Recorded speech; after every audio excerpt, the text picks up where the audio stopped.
Hey y'all. Happy Monday. I see some people already joined. Namrata, let me know if I'm not pronouncing your name right. I think it's Namrata. Um, and yes, you are not the only person that has unanswered questions. Like I said, I'm keeping a running list and I get so many questions, not only during the live events, but then I also get questions. And I hope, like, wait, let me make sure y'all can hear me. Um, yes, y'all should be able to hear me. Um, I just started talking. Type one if you can hear me, and two if you can see me. But y'all should be able to. I just want to make sure before I go, on a tangent and nobody even heard me. But yes, type one if you can hear me, two if you can see me. But Namrata, again, let me know if I'm pronouncing your name wrong. Um, I get a lot of questions. That's why I tell y'all to DM me or put the questions in the comments of the event because they're constantly coming. I don't just get them live. So thank you, Deja. I appreciate it. You're the only person that let me know I'm not talking to myself. Thank you so much. But yes, that's why I tell y'all to hurry up and send them because I get like a bunch of questions in between. Thank you. I see people responding now. Um, Namrata, you said you cannot see me. Can anybody else see me? Deja says she can see me. Kenneth said he can see me. So maybe it's something going on your end, Namrata.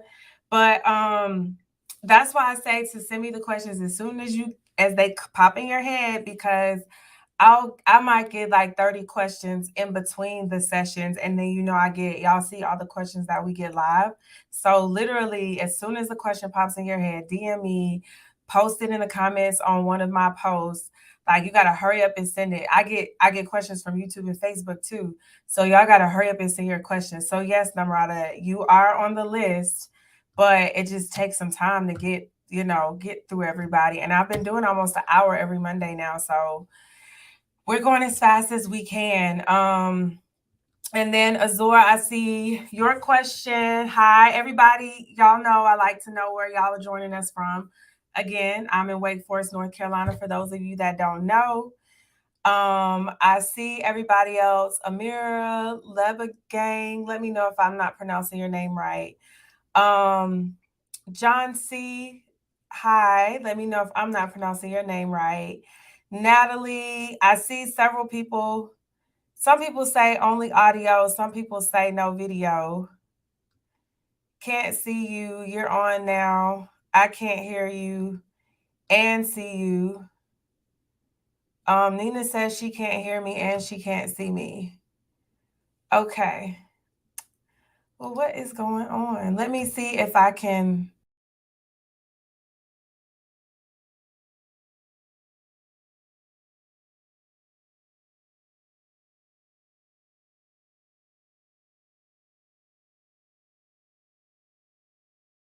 Can't see me and you can't. Can y'all see me now? And hear me now? Estefane, I see you. Azur from Jamestown, North Carolina. You're kind of close to me.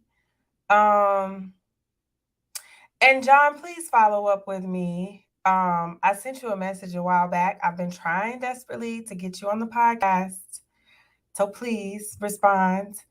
Um, but let me know. Some people are still saying they can't see me. I'll be fine with audio only. I don't know what's going on. Some people say they can. Can some people hear me and see me? I don't know. Maybe it's something going on with the stream. I don't know. I apologize. I will have to figure out. Can't post comments to some destinations. I'll have to figure out what's going on. I don't know. Um Let me make sure it's not something with my settings. Audio, FaceTime, HD camera. Mirror my camera. Audio. Yeah, I don't know what it is. It says all of my settings are fine. No, you do not suck. Life happens, right? I know you're busy, so just message me when you get a chance so we can get you on the schedule. And I see Kenneth says he can see and hear me. So I don't know. Kanika, if I'm pronouncing your name wrong, let me know. You said you can hear me and see me. I guess it's just some people, y'all. So I don't know. I'll reach out to LinkedIn and StreamYard and see if I can figure out what might be going on. But it sounds like it's certain people.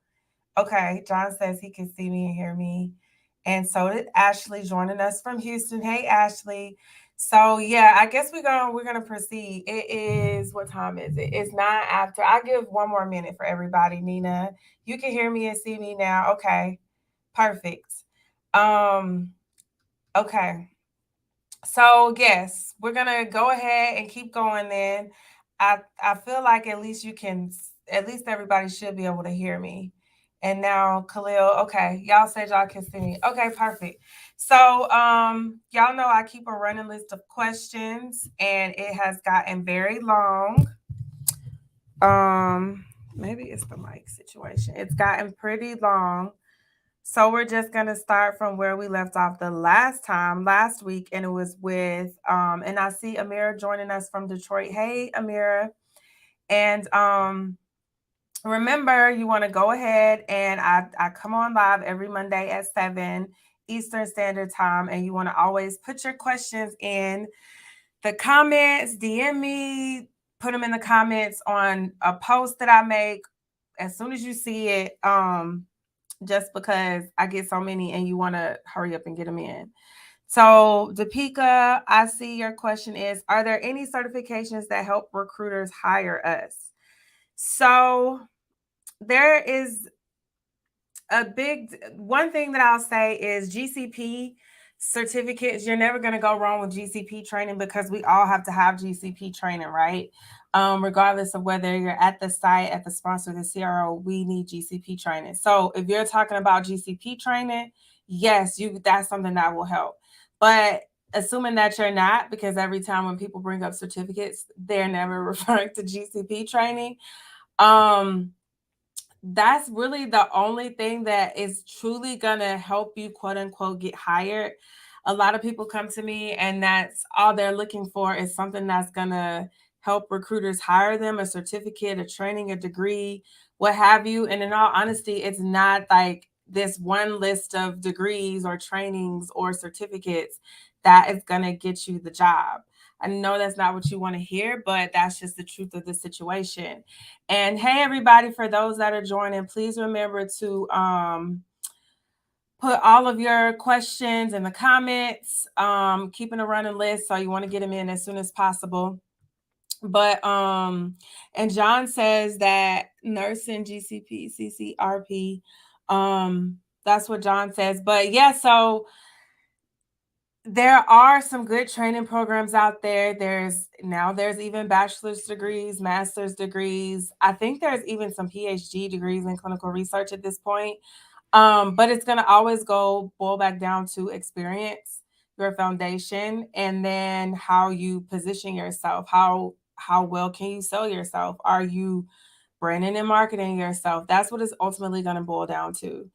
And so you can have, all these certificates and all these trainings and even the bachelor's degree in clinical research or even a master's, right? But if you still don't know how to, create visibility online or network and meet the right people or sell yourself during an interview, if you don't know how to do all those things, you still might not get the job. Hi, Jennifer. So it's a complicated question. And I know it frustrates people because everybody's like, this is like the one field that I know of anyways. I'm sure there's more, but this is like one of those fields that it's not a straightforward path. If you want to be a doctor, a lawyer, a nurse, a teacher, it's pretty straightforward, right? It's outlined for you. This is what you need to do, A, B, C, D, E. you're a doctor, you're a lawyer. But when it comes to being a CRA or any profession really in the clinical research field, it is not that straightforward. Most of us all have a different story, a different journey. There might be similarities, but it's always different.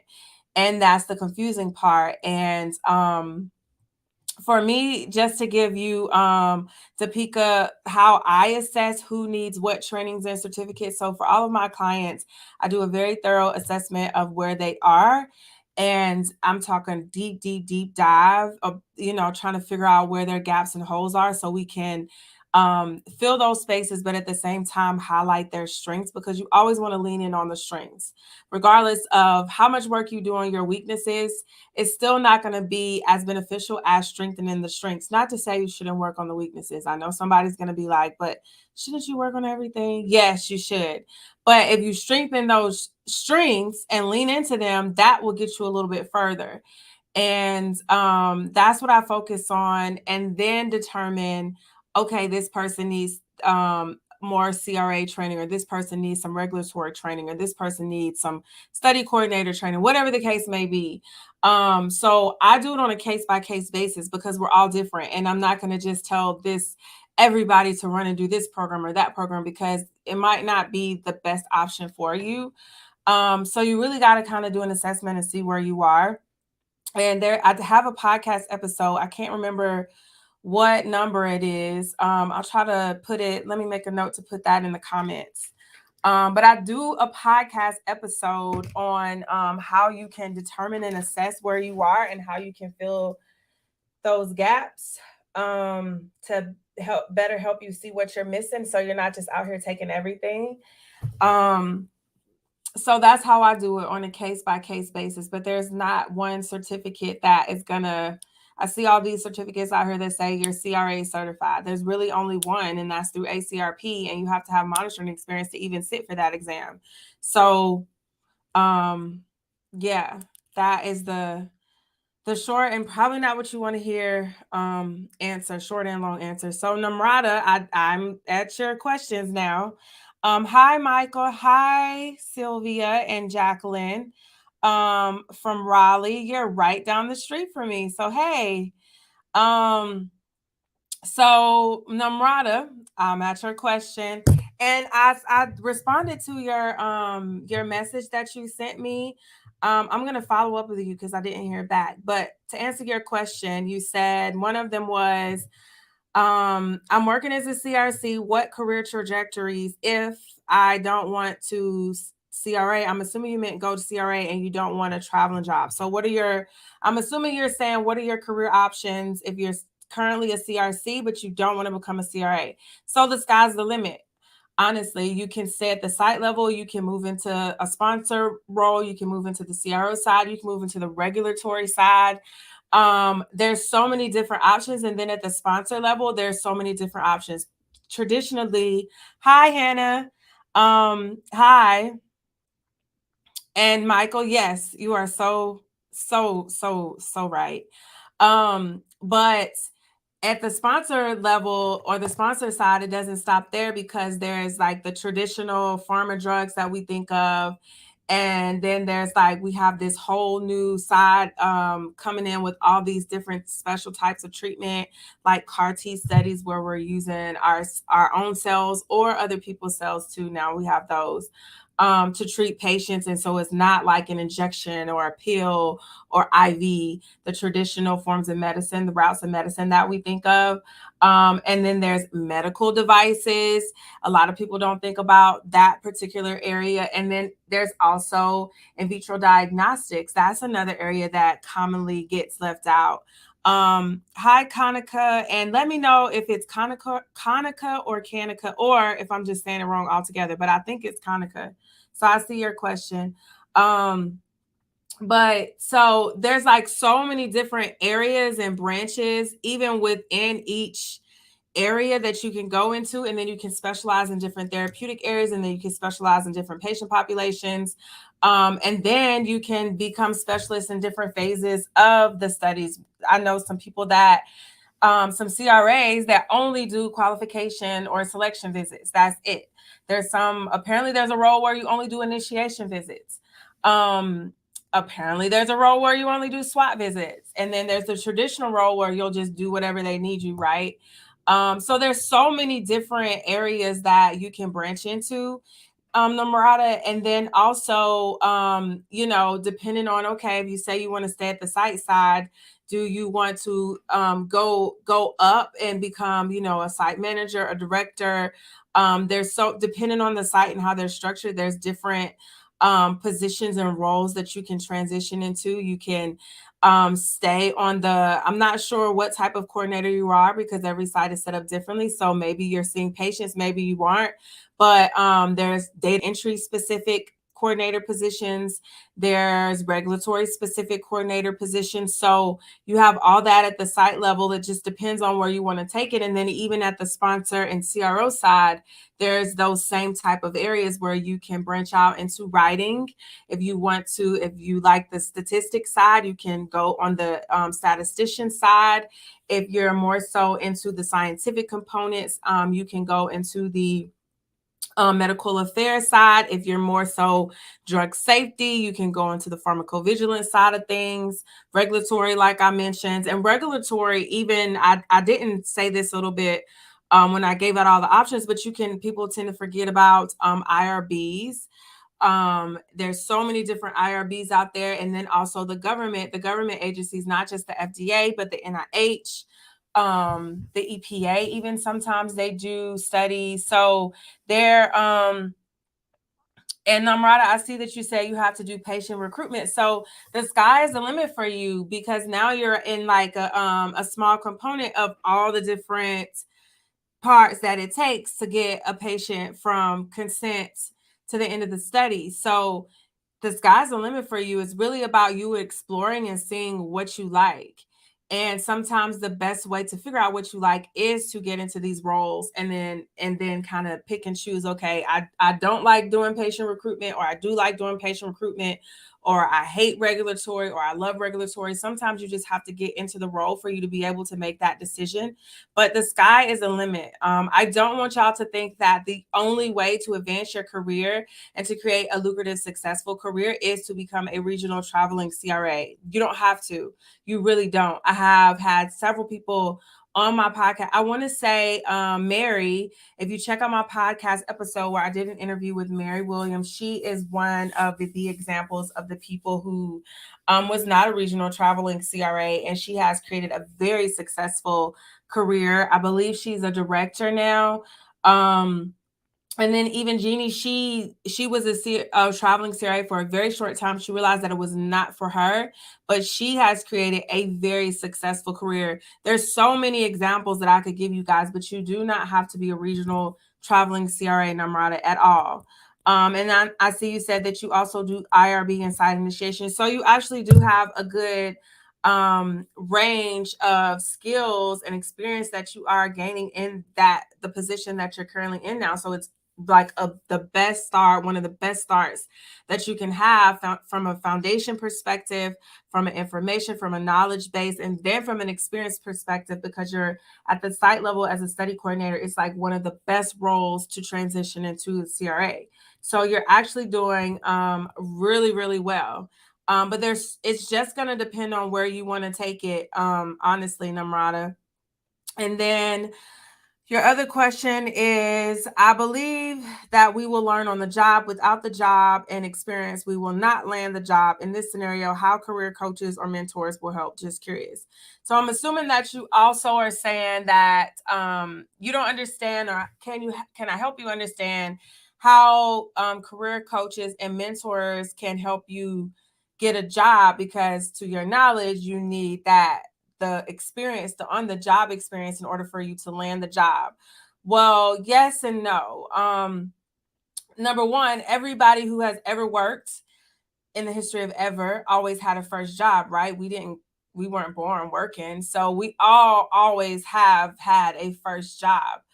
And with that being said, somebody just had to be willing to take a risk on us. And that most of the times is based off of how we presented ourselves. That's how we got to the interview. Maybe sometimes you had a connection, you were able to network. Maybe you had great online visibility.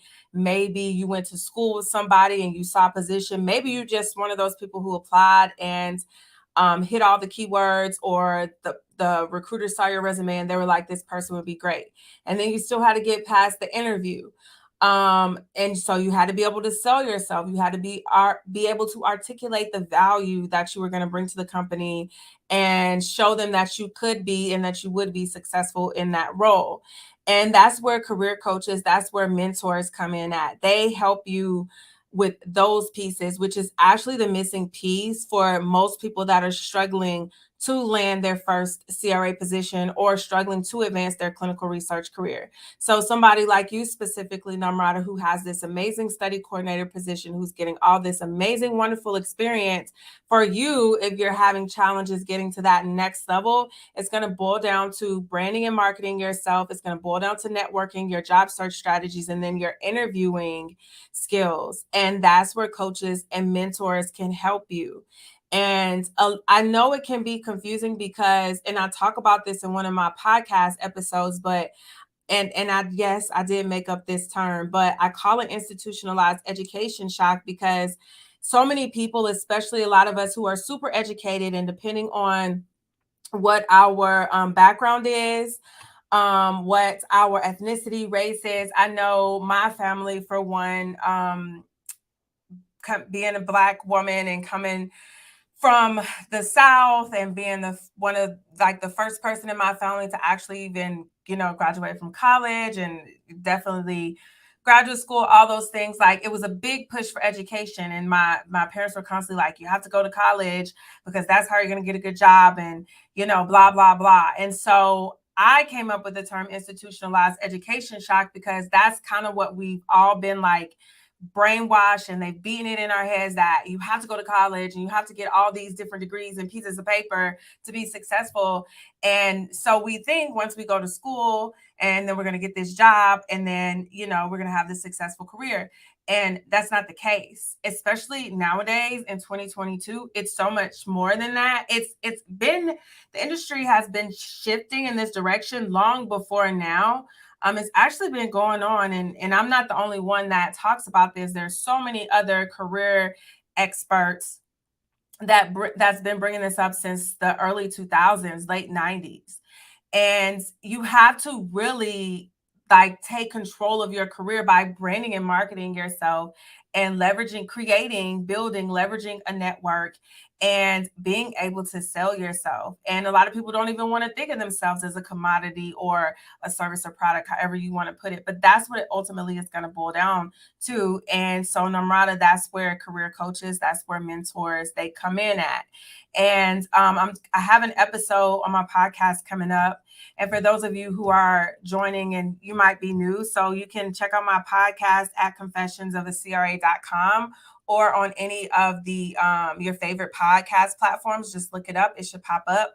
But I have an episode coming up about the additional people that you want to have on your team. So we think about mentors, we think about coaches, but it should be taken even a step further. You want to have advocates, you want to have sponsors, really create a full team inside of your network of people that can help you, really change the trajectory of your career and create the career that you want. I always say that everybody can create the career of their dreams. You truly can. You don't have to be an entrepreneur. You don't have to, own your own business and do all these extra things that you see people online and social media doing. You really don't. You can create that with a job. You just have to have a plan, and you just have to have a strategy.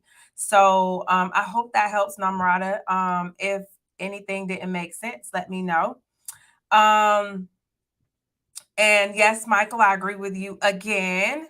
And so the next question comes from Sylvia Restrepo, and she says, why are CEOs posting a job as an entry level and asking for 2+ years of clinical research experience? It's so frustrating not even having a chance to switch careers.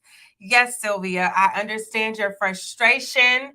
I too was in that same, and I see another Sylvia Namanda. I see your comment. But yes, I was in the same position when I first graduated from graduate school, seeing all these positions that say entry level and then saying 2+ years. And it's like, oh my God, how can you expect me to have all this experience and be entry level at the same time, right? Well, number one, don't let that discourage you. Don't let that let you make you feel hopeless or give up. I, for example, my very, very first CRA position, the job description said that you needed to have 2+ years of experience and of monitoring experience, to be exact. And I had none. I had no monitoring experience. I did have previous clinical research experience, but monitoring experience, none. And so when you look at these job descriptions and you see these job descriptions, you can't just pull out like one thing and then let that kind of be like the the one factor that deters you from even attempting or trying to apply for the position, right? You have to kind of look at it from a big picture perspective. So if that's that one thing, that's the criteria that you don't meet, but you seem to satisfy all other criteria, you meet all other requirements or qualifications, then I would still recommend that you go for it, because a lot of times some of the things that they put on there is to discourage certain people from applying. And when I say certain people that absolutely do not qualify in any way, shape, or form.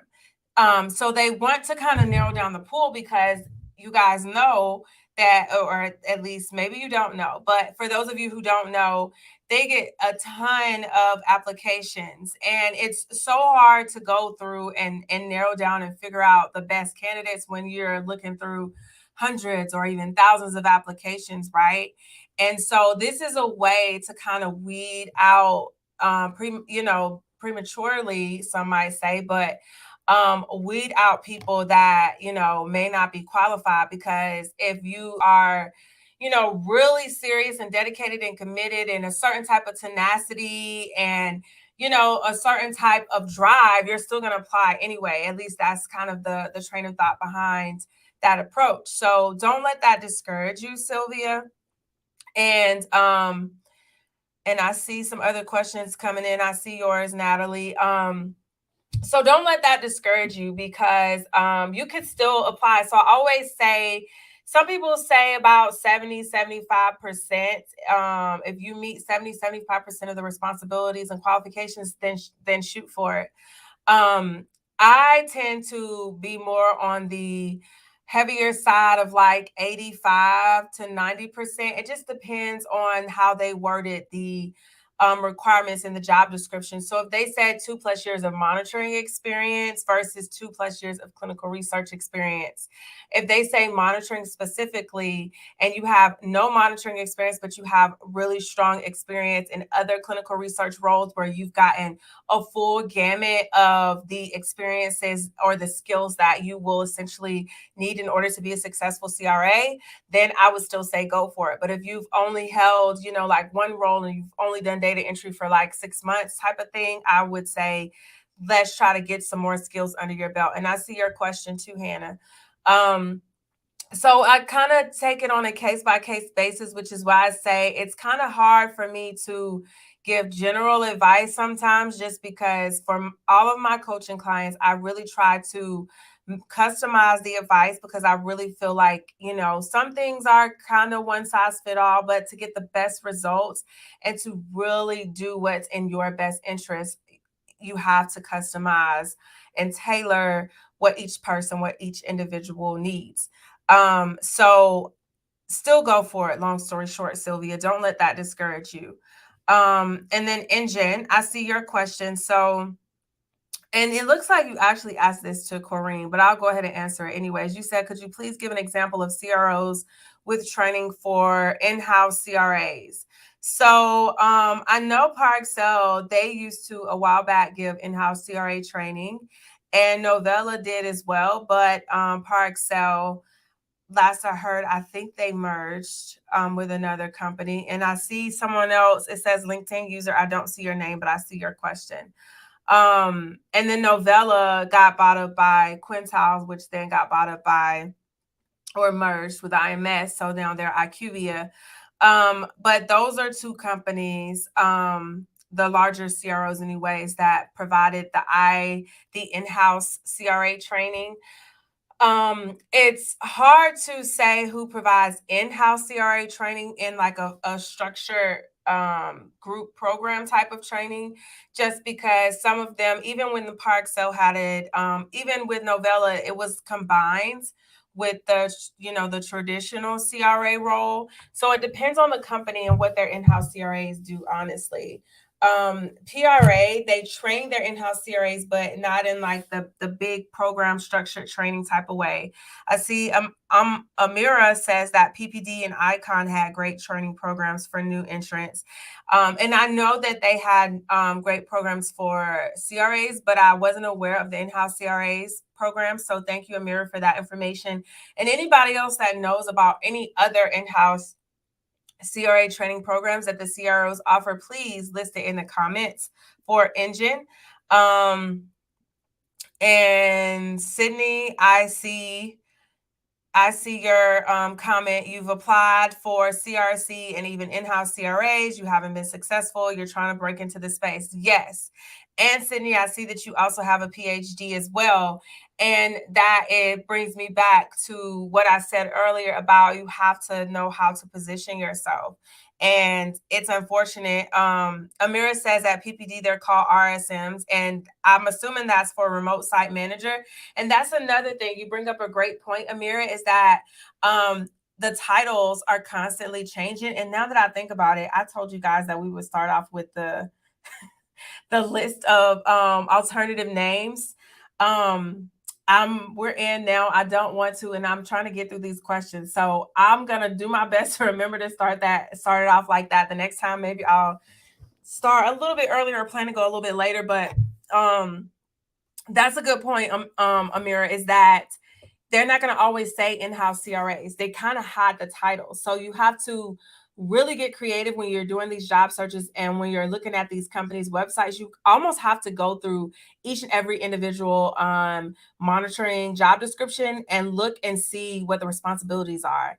Yes, it's a pain. Yes, it's annoying. Yes, it's frustrating. But if you are serious, if you're dedicated, if you're committed, and this is what you want to do, then you just have to make that sacrifice. But back to you, Sydney, on breaking into the role. That's where I, was speaking earlier in response to my question with that Namrata had, and that is where coaches and mentors, career coaches specifically, can come in handy. And it's interesting how things have changed so much. And then Amira says that she knows that PPD was heavily hiring RSMs and assistant CRAs. So thanks for that advice, Amira. And but it's I know it's unfortunate because a lot of us spend so much time and money investing in our education and our training, and it hopefully one day colleges, universities, all these institutions that provide this institutionalized education will also start having, they have these, career service and advice and counselors and all these things, but they aren't truly providing real career coaching. And that is where the gap is when it comes to getting people from education to job, or from from this career transition into the clinical research space, or from postdoc to the clinical research side. That is the missing piece. And there's lots of information out here that you can Google, you can YouTube, you can kind of try to piece things together for yourself, which is what I did at first. But ultimately I had to invest in help. And that is, that's why I started this platform, just because so many people are struggling. And it's unfortunate. And then I see someone else added, it says LinkedIn user, but just to add, a CRA from Cineos also stated that they have a nice training system for newcomers. I'm not sure if that is for regional traveling CRAs or in-house CRAs, but that's another comment. And so you really have to think about taking it a step further and getting some help, but also really thinking strategically about what you need and making sure that you get help in that specific area. So the next question is from Momi. Let me know if I'm pronouncing your name wrong. It's Momi, I think, Momi. And her question is, does being a phlebotomist help as a CRA? I would say it can be beneficial. It can help. But if you don't already have phlebotomy training or a phlebotomy certification, and you're thinking, oh, I can get this certification and that will help me be a CRA, definitely don't do that. But if you already have it and you're asking me, can you put that as something to highlight on your resume or to highlight during an interview or something like that, then yes, you can bring that up. But if you're trying to do that now, no, don't do it just for the CRA role. And then your next question, another question from Momi. Or Mommy, let me know if I'm pronouncing it wrong, but where can one apply to CRC or CRA jobs besides universities that conduct research? So with regard to the CRC position specifically, in addition to universities, there's doctors' offices that has research components. So check out your doctor's offices. There are also physicians that have created just, sites, offices strictly for research. They no longer practice general medicine in whatever, area that might be. They have strictly turned it into research only facilities. So you can check out those as well. There's SMOs. You can check out those locations. And then also some CROs have coordinator positions. I know IQVIA does. I believe PPD does. I'm not 100% sure. I believe Covance does too, but there's lots of CROs that, especially the larger ones, that have a coordinator position. It might be it's slightly different in the responsibilities in comparison to the university roles, but they are still out there. And then with regard to the CRA position, so outside of universities, that's mostly where the CRAs positions are actually housed. So with any of the pharma companies, and I say any of the pharma companies, but let me back that up. So most pharma companies nowadays, they outsource them to CROs. So you can check them out to see if they're directly hiring CRAs within their companies, but you can check out the pharma companies, the biotech companies, the med device companies, the in vitro diagnostic companies, all of the companies that are actually conducting the research. Nina says that she's seen study coordinators for ICON also. Thank you for that, Nina. But you can check out all the companies that are actually conducting the research. And then also the CROs. There's the larger, well-known top CROs, but then people forget about the medium, mid-sized to smaller CROs that are out there as well, and they have great opportunities as well. So don't sleep on the mid-size and the smaller CROs. And sometimes it might be easier to slide into one of those roles because you might be able to get in as a specialist or an associate type of position, and then they'd be willing to train you and transition you into a CRA role. So all of those are places, opportunities, Momi, where you can apply for CRC and CRA jobs. And then the next question comes from, let me know if I'm pronouncing your name wrong, but it's Tewodros or Tewodros, and it's Tewodros. And so he says, I have zero experience in the clinical research, but I have public health with concentrations in clinical research and biotechnology credential. I don't see the question there. Okay. He says, I need to do an internship for clinical research in a lab. Do I need to do an internship for clinical research in lab or clinical research assistance? What is your advice? So no, I actually started out in a lab doing bench science research, and that's a completely different side. Yes, it's still research. Yes, it's conducting experiments. Yes, we still have the same setup, the controls, all the different things that experiments need in order to be successful, right? But bench science research and clinical research is honestly, guys, two different worlds. And when I was doing bench science and I was trying to transition over, I thought they were crazy. Nobody wanted to give me a chance. And I was just like y'all, feeling hopeless, ready to give up, frustrated, mad, tired, confused. And then once I got to the other side, I was like, oh, I get it now. It makes sense. It is another world. It's a different language. It's a whole nother atmosphere, another vibe. The pace is completely and totally different. The way you move, all the rules and regulations, everything is completely and totally different because you're dealing with humans versus dealing with animal models or cell lines or whatever you might be experimenting on in the lab. And so definitely don't, if you're already in the lab, then that's still a great start, and there's definitely a lot of transferable skills. You just have to be able, like I said, to market yourself and sell yourself and highlight them. But if you're at a place where you at a crossroads where you can choose one path or the other, no, don't go to the lab side. Definitely not. Don't try to get an internship in the lab. Tewodros or Tewodros. Again, I apologize if I am not pronouncing your name right. So my advice to you would be, my advice to everyone in that, try to get a study coordinator position. That's going to always be my go-to, clinical trial assistant or associate position. And then if possible, an in-house CRA position. I do recognize that it's a little bit more challenging to get the in-house CRA role. It's challenging, let's be honest, to get any of these roles, to get your first role in the industry, period. So you might also have to consider volunteering. You mentioned doing an internship. So see if you can do an internship or volunteer as a study coordinator or a CTA. I say study coordinator because if you can find a local doctor's office or a local clinical research facility and just ask them, hey, most people, especially nowadays during the COVID times, they're desperate for help. So if you say that you want to volunteer your time and that you want to help out, they would be more than happy to accommodate you and let you come and learn and at the same time help them. So consider that as well. I definitely promote volunteering, and yes, volunteering non-paid, because that's how I very first started when I transitioned from the lab into clinical research. I volunteered as a study coordinator at a site, a small site, and then transitioned over.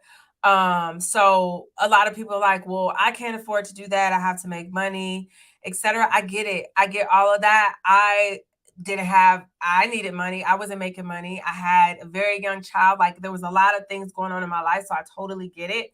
But you have to look at the big picture if you can, anyways. I know everybody's situation is slightly different. So I'm not telling you to, put yourself in danger and jeopardize your well-being.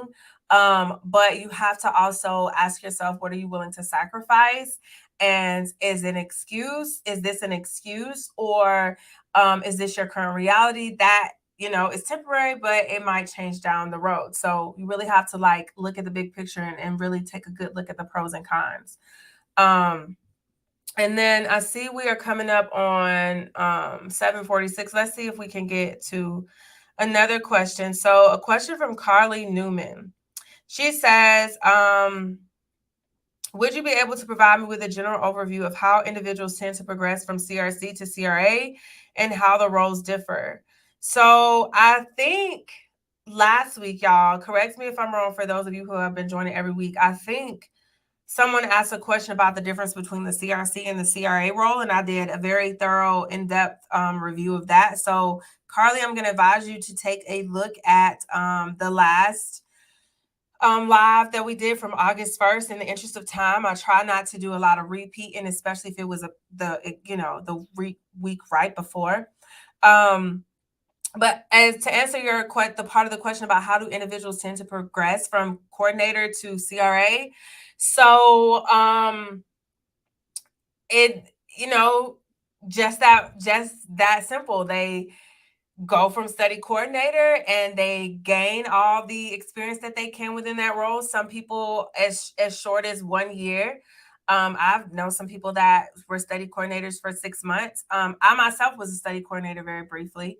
Some people longer than that, 5, 6, 7, 8, 9, 10 years. But they gain as much experience as they can in the role. And some people will go from study coordinator all the way up to lead study coordinator, supervisor coordinator. Everybody has a different title of what they name them. But you gain as much experience as you can. And then sometimes, study coordinators, the ones that have been on my podcast anyways, they, strategically acquire mentors, and and they strategically seek out mentors. They strategically seek out some coaches, even some people that can help them. And then they also leverage the CRAs that come on site. They have conversations with them. And that is essentially establishing, building, nurturing a network. That's what they're doing. And they're just navigating these different avenues while being a study coordinator. And then also some of them, and again, you can listen to any one of these interviews, and the ones where people with study coordinators anyways, and they all kind of have like a similar, it wasn't known at the time, so to speak. They didn't have it all outlined and written down, but whether it was in their head or they were kind of subconsciously, unconsciously doing it, they were taking very strategic steps in terms of, they didn't just go to work, do what they were told, and come home. They took it a step further, and they didn't just depend on that company, that site, to train them and to provide them all the training that they needed to know. They took it a step further. They sought out additional training. They sought out additional information, additional knowledge, additional help, whether that was through enrolling in another training program, enrolling in some extra courses, looking at YouTube videos, purchasing books, looking at books, reading videos.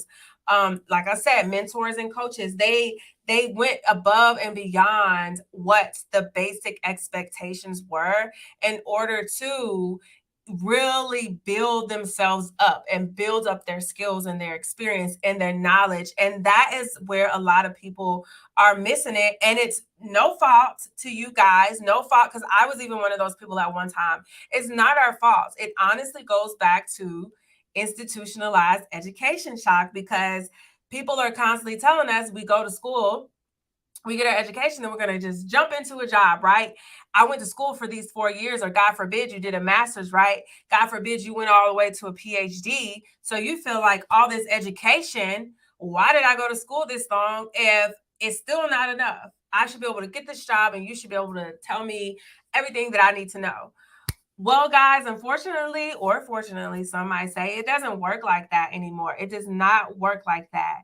And you cannot depend on companies to take on the responsibility of your career. That falls back on us. It falls back on me. It falls back on y'all. And that is where, I know y'all probably tired of me saying it now, but that's where the branding and marketing and networking and selling yourself comes in at.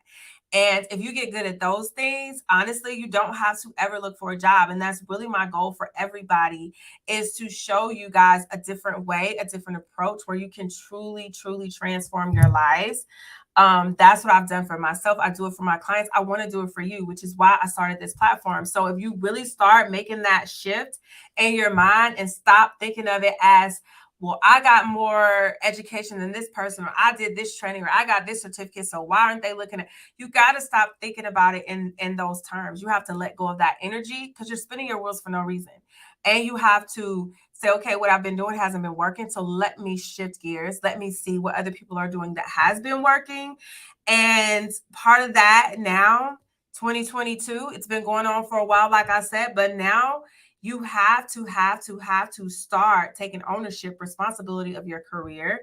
And you have to be mindful of these things. I don't see any comments from YouTube. Maybe there's some people joining today from YouTube, but you're already on LinkedIn. That's a huge step. Having a LinkedIn profile, leveraging the platform, joining these types of events, engaging, asking questions, that is a huge part of it. So y'all are already right on track. You just have to keep going and take it a step further and not give up. And that's the biggest part of it all, is not giving it up, because you get so frustrated sometimes. I know I've cussed several times. I've had several moments where I was crying. I was just like, this is not for me. I'm just going to live under the bridge. I've said that several times, and I probably have said it even after becoming a CRA. But, you get back up. You never give up. That's one of my main philosophies is never, ever, ever, ever give up. Never give up. And as long as you don't do that, you keep trying, you're going to eventually reach your goal. So I think we are at time for today. Next week, we're going to start with Favor. Salami, I think that's how you pronounce your name. That's the next person that's coming up. And Mark Newsome sent me a bunch of very specific CRA on the job questions. They're not really CRA career questions, and they're very they're questions, let's say, that require quite some time to answer. So I'm thinking about doing a separate session where I'm going to do a panel and invite some of my podcast guests, some CRA guests on with maybe 3 or 4. And take a look at Mark's questions, just because I feel like they need its own little session. I try to reserve these sessions strictly for people who are struggling with, establishing, building, fast tracking, leveraging their careers.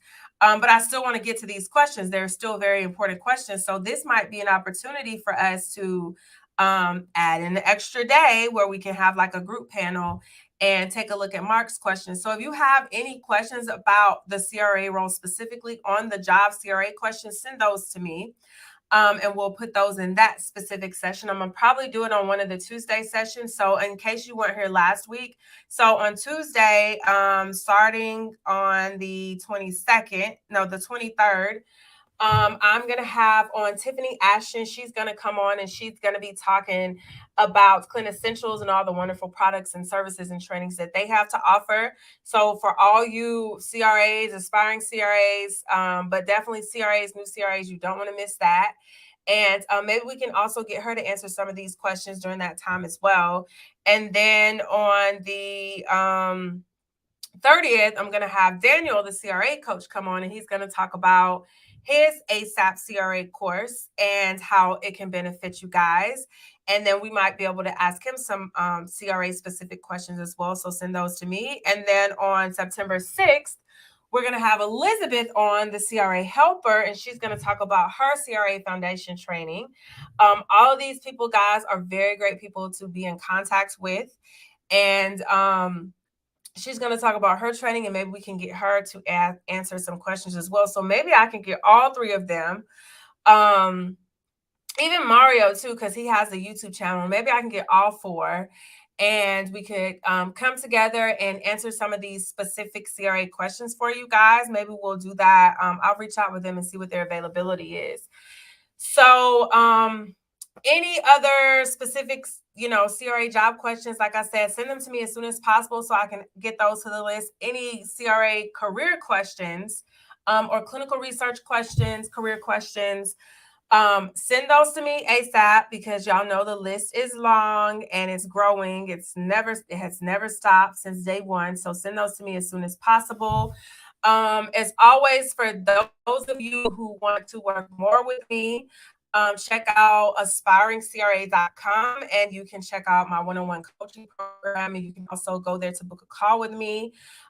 If you want to learn more about clinical research and being a CRA and options that are out there for you beyond the CRA role, check out my podcast and at confessionsofacra.com. You can go to the website, or you can go to your favorite podcast platform. We are on all the podcast platforms. And as you know, we're here every Monday at 7 p.m. Eastern Standard Time. So please join us next week. If you miss it, you can always watch the recording. And again, don't forget to send me your questions. So as always, it has been a pleasure. I love doing these shows, and I love answering your questions. So keep them coming. And I hope you guys have a great week.